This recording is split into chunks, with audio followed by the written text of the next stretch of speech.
இன்றைக்கி நாம் வரக்கூடிய குரோதி ஆண்டு தமிழ் புத்தாண்டு இந்த ஆண்டு முழுவதுமே உங்களுக்கு எப்படி இருக்க போகுது அப்படிங்கிறத தெளிவாகவும் விரிவாகவும் பார்க்க போகிறோம். குறிப்பாக இந்த வீடியோவை 3 பாகமாக பிரித்து சொல்லியிருக்கோங்க. ஆரம்பத்தில் உங்களுக்கு எந்தெந்த விஷயங்களில் நற்பலன்கள் அப்படிங்கிறது அதிகம் கிடைக்கும் அப்படிங்கிறத பார்க்கலாம். அடுத்ததாக எந்தெந்த விஷயங்களில் நீங்கள் கொஞ்சம் கவனமாக இருக்கணும் அப்படிங்கிறத பார்க்கலாம். கடைசியாக உங்களுடைய சுய ஜாதகத்தில் கிரகநிலைகள் எந்தெந்த இடத்துல இருக்குது, அந்த கிரகநிலைகளுக்கு ஏற்ற மாதிரி என்னென்ன பலன்கள் அப்படிங்கிறது உங்களுக்கு கிடைக்கும் அப்படிங்கிறத தெளிவாகவும் விரிவாகவும் பார்க்க போகிறோம். எந்தெந்த விஷயங்களில் உங்களுக்கு சுப பலன்கள் கிடைக்கும், அதே மாதிரியான விஷயங்களை இந்த ஒரு காலகட்டங்களில் நீங்கள் கொஞ்சம் கூடுதலாகவே முயற்சி எடுத்து செய்யலாம். இன்னுமே சிறப்பு பலன்கள், விசேஷ பலன்கள் கிடைக்கும்.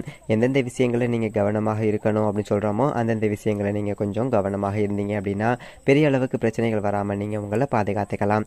முக்கியமான விஷயம், வீடியோவில் சொல்லக்கூடிய இந்த ஒரு கோச்சார பலன்கள் ஒரு 20% அளவுக்கு மட்டும்தான் எல்லாருக்குமே பொருந்துங்க.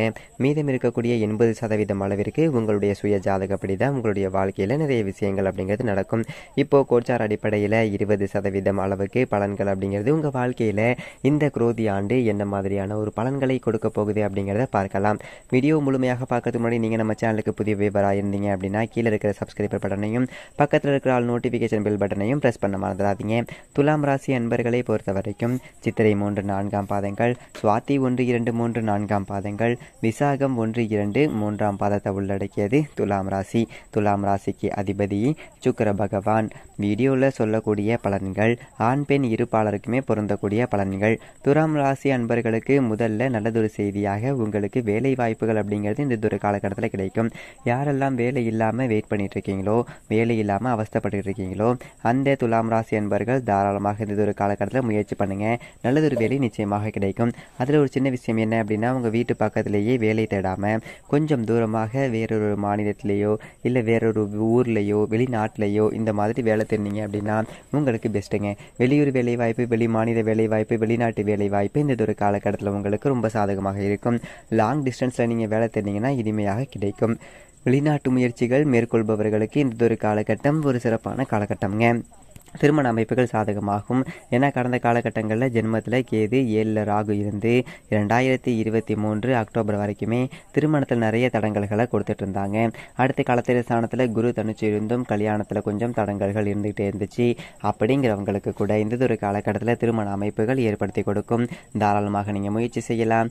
ஏன்னா இந்த ஒரு காலகட்டத்தை அஷ்டமத்து குரு சுப விரயங்களை கொடுப்பாருங்க. அப்போ திருமண அமைப்பு அப்படிங்கிறதும் புத்திர பாக்கியமும் இந்த ஒரு காலகட்டத்தில் உங்களுக்கு கிடைக்கும். என்னதான் குரு அஷ்டமத்தில் மறைந்திருந்தாலும் சுப காரியங்கள் நடக்குமா அப்படின்னு சொல்லிட்டு பயப்பட வேண்டாங்க. ஏன்னா திருமண அமைப்புலையுமே குழந்தை பாக்கியத்திலையுமே கண்டிப்பாக கோச்சார அமைப்பு எந்த விதத்திலையுமே தடங்கல்கள் அப்படிங்கிறத கொடுக்கவே கொடுக்காது. கவலைப்பட வேண்டாம். தாராளமாக திருமணத்துக்கோ குழந்தை பாக்கியத்துக்கோ நீங்கள் முயற்சி செய்யலாம். இறைவன் அருளால் நிச்சயமாக உங்களுக்கு கிடைக்கும். அதே மாதிரி இந்த ஒரு காலகட்டம் வருமானம் ஓட்டத்தை நல்லதொரு முறையில் கொடுக்கக்கூடிய ஒரு வருடம் தாங்க இது. ஏதாவது ஒரு வகையில் வருடம் முழுவதுமே பண நடமாட்டம் அப்படிங்கிறது உங்கள் கையில் இருந்துக்கிட்டு தான் இருக்கும். ஆனால் அது சேமிக்கிறதுல கொஞ்சம் தடங்கல்கள் அப்படிங்கிறது இருக்கும். இது நம்ம கடைசியில் பார்க்கலாம். குடும்பத்தில் சுப காரியங்கள் நடந்துக்கிட்டு தான் இருக்கும். செலவுகளை ஒரு பக்கம் இருந்துக்கிட்டு தான் இருக்கும். இந்த ஆண்டு முழுவதும் துலாம் ராசி என்பர்களுக்கு ஒன்றன் பின் ஒன்றாக ஏதாவது ஒரு வகையில் துலாம் ராசி என்பர்களுக்கு இந்த ஆண்டு முழுவதுமே செலவுகள் அப்படிங்கிறது வந்துக்கிட்டு தான் இருக்கும். ஆனால் சுப செலவுகளாக தான் இருக்கும். மன நிறைவோடு செலவு செய்வீங்க. இந்த ஒரு காலகட்டத்தில் என்ன செஞ்சாலும் நல்லதுக்கு தான் செஞ்சோம் அப்படிங்கிற ஒரு சந்தோஷம் உங்கள்கிட்ட இருக்கும். ஒரு சிலர் ஏற்கனவே வீட்டில் இருந்து பிரிஞ்சு தான் இருப்பீங்க. சொந்த ஊரில் இருந்து தனிச்சு போயிட்டு வெளிநாட்டிலையோ வெளி மாநிலத்திலையோ தனியாக தான் இருக்கீங்க. அங்கேயே பிஆர் அப்ளை பண்ணணும், அங்கேயே இருக்கணும் அப்படின்னு நினைக்கிறவங்களுக்கு கூட இந்த ஒரு காலகட்டத்தில் நிச்சயமாக பிஆர் கிடைக்கும். ஏற்கனவே பிஆர் அப்ளை பண்ணி காத்துட்ருக்கவங்களுக்கும் இந்த ஒரு காலகட்டத்தில் குடியுரிமை நிச்சயமாக கிடைக்கும். அங்கேயே தங்கக்கூடிய ஒரு அமைப்புகளை கொடுக்கும். அதே மாதிரி உத்தியோகத்தில் இருக்க தொந்தரவுகள், பிரச்சனைகள் இந்த ஒரு காலகட்டத்தில் விலகும். கடந்த ஒரு காலகட்டங்களில் யாரெல்லாம் இதில் ஒழுங்காக வேலை பார்க்க விடாமல் இருந்திருக்கலாம், இல்லை ஏதாவது ஒரு விஷயத்துக்கு உங்களை பணியிடத்தில் போட்டு கொடுத்துட்டே இருந்திருக்கலாம், உங்களுக்கு சில தொந்தரவுகள் எல்லாமே கொடுத்துருந்துருக்கலாம். அது எல்லாமே இந்த ஒரு காலகட்டத்தில் மாறும். உத்தியோக ரீதியாக நல்லதொரு மாற்றம் இந்த ஒரு காலகட்டத்தில் இருக்கும். தொழில் ரீதியாக இல்லை, உத்தியோக ரீதியாக சரிங்களா. குலதெய்வ வழிபாடு இந்த ஒரு காலகட்டத்தில் அற்புதமாக இருக்கும். குலதெய்வமே தெரியாதவங்களுக்கு கூட குலதெய்வம் யார் அப்படின்னு சொல்லிட்டு ஐடென்டிஃபை பண்ணக்கூடிய ஒரு அமைப்புகள் எல்லாமே இந்த ஒரு ஆண்டுகள் கொடுக்கும். ஏன்னா இந்த ஆண்டு முழுவதுமே பஞ்சமாதிபதி சனி பகவான் பஞ்சமஸ்தானத்தில் ஆட்சி பலம் பெற்றிருக்கிறாரு. அப்போ குலதெய்வ வழிபாடு உங்களுக்கு பிரமாதமாக இருக்கும். குலதெய்வம் தெரியாதவங்க கூட இந்த காலகட்டத்தில் ஜாதகம் பார்த்தோ இல்லை பிரசன்னம் பார்த்தோ குலதெய்வத்தை கண்டுபிடிச்சிடலாம். அதற்குண்டான ஒரு அமைப்புகள் எல்லாமே கொடுக்கும். அதே மாதிரி இந்த ஒரு காலகட்டத்தில் தொழிலுக்காகவோ அல்லது தொழில் அபிவிருத்தி செய்கிறதுக்காகவோ, வீடு கட்டுறதுக்காகவோ, ஒரு இடம் வாங்குறதுக்காகவோ, மனைவி பிள்ளைகளுக்கு நகை வாங்குறதுக்காகவோ, படிப்புக்காகவோ, இந்த மாதிரி நல்லதொரு விஷயங்களுக்காக, சுப விஷயங்களுக்காக நீங்கள் கடந்ததொரு காலகட்டங்களில் கடன் கேட்டு ஒரு லோன் அப்ளை பண்ணி வராமல் போயிருந்திருக்கலாம், கிடைக்காம போயிருந்திருக்கலாம். ஆனால் இந்த ஒரு காலகட்டத்தில் ஏதோ ஒரு விஷயத்துக்காக நீங்கள் கடன் கேட்குறீங்க அப்படின்னா நிச்சயமாக இந்த ஒரு காலகட்டத்தில் உங்களுக்கு கடன் கிடைக்கும். இன்னொன்று, வீடு கட்டுவதற்கும் இந்த ஒரு காலகட்டம் சிறப்புங்க. ஒரு இடம் வாங்குறதுக்கோ, வண்டி வாகனங்கள் வாங்குறதுக்கோ, மனை வாங்குவதற்கோ, சொத்து வாங்கி போடுவதற்கோ, வீடு வாங்குறதுக்கோ, இதுக்கு எல்லாமே ரொம்ப சாதகமான ஒரு அமைப்பு. ஒரு சிலருக்கு ஏற்கனவே கட்டிட்டு இருக்கக்கூடிய வீட்டில் தடங்கல்கள் இருக்குது. அதாவது கட்டுமான பணி பாதியில் நிற்கிது அப்படின்னா கூட மீண்டும் அந்த ஒரு பணியை எடுத்து செய்வதற்குண்டான ஒரு அமைப்புகள் எல்லாமே இந்த ஒரு ஆண்டு உங்களுக்கு சாதகமாகவே இருக்குது.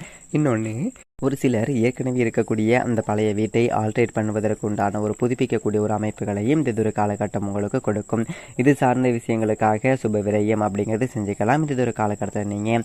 அதே மாதிரி குழந்தைகளுடைய படிப்பு சார்ந்த விஷயங்களையும் இந்த ஒரு காலகட்டத்தில் நல்லதொரு முன்னேற்றம் அப்படிங்கிறது இருக்கும். தாய் வழியிலையும் ஒரு சில நன்மைகள், ஆதரவான ஒரு செய்திகள் இந்த ஒரு காலகட்டத்தில் உங்களுக்கு வந்து சேரும். அடுத்து என்னென்ன விஷயங்களில் உங்களுக்கு பிரச்சனைகள், தொந்தரவுகள் அப்படிங்கிறது இருக்கும் அப்படிங்கிறத பார்க்கலாம். இந்த ஆண்டு முழுவதுமே உங்களுடைய அஷ்டமஸ்தானத்தில் குரு பகவான் மறைஞ்சிருக்கிறாரு. அப்போது சுப விரயங்கள் அப்படிங்கிறதா செய்வீங்க, நல்லதொரு விஷயத்துக்காக தான் செய்வீங்க. அதை அளவுக்கு அதிகமாக செஞ்சு அகலக்கால் வச்சிடாதீங்க. உதாரணத்துக்கு ஒரு சிலர் 20 லட்சம் வீடு பிளான் பண்ணுவீங்க, அது ஒரு 30-35 லட்சத்தில் கொண்டு போய் விட்டுரும். அந்த மாதிரி அகலக்கால் அப்படிங்கிறத வைக்க வேண்டாம். ஒரு சிலர் கடன் கிடைக்கிது அப்படிங்கிறதுக்காக பெருசாக கடன் வாங்கி கையில் வச்சுப்பாங்க. 15 லட்சம் லோன் அப்ளை பண்ணியிருப்பீங்க, ஒரு 5 லட்சம் எக்ஸ்ட்ரா வாங்கி கையில் வச்சுப்போம் அப்படின்னு சொல்லிட்டு வச்சுக்கிட்டு செலவு பண்ணுறாலும் இருக்காங்க. அந்த மாதிரியான விஷயங்களை இந்த ஒரு காலகட்டத்தில் நீங்கள் பண்ணாமல் இருக்கிறது அப்படிங்கிறது உங்களுக்கு நல்லது. செலவுகளை கொஞ்சம் குறைச்சிக்க முயற்சி பண்ணுங்கள்.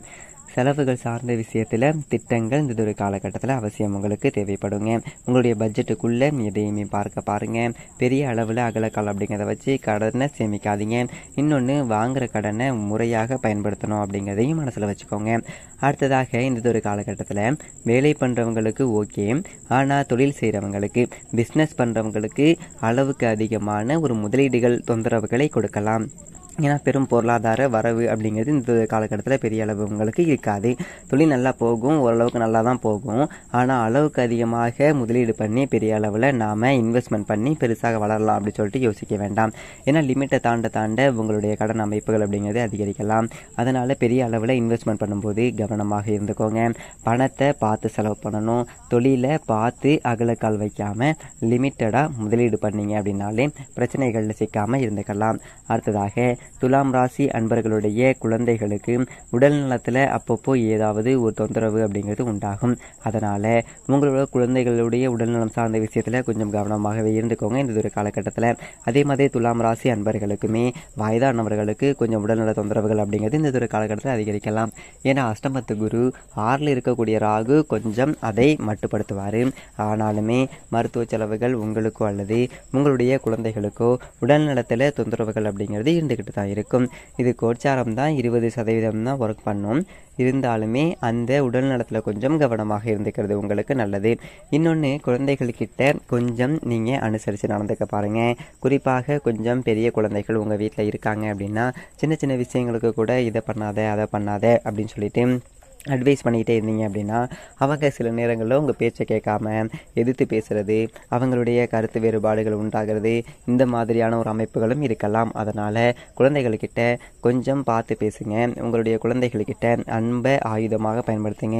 உங்களுடைய பேச்சை ஆயுதமாக பயன்படுத்தினீங்கனாலோ அல்லது உங்கள் கையை ஆயுதமாக பயன்படுத்தினீங்கனாலோ குழந்தைகளோட கருத்து வேறுபாடுகள் உண்டாகும் அப்படிங்கிறத மனசில் வச்சுக்கோங்க. அன்பாக பேசுனீங்க அப்படின்னா தொந்தரவுகள் இருக்காது. அதிகார தோரணையிலையோ அல்லது கோபமான ஒரு வெறுப்பான தோரணையிலையோ பேச வேண்டாங்க. உணர்ச்சி வசப்பட்டு குழந்தைகள்கிட்ட பேச வேண்டாம்.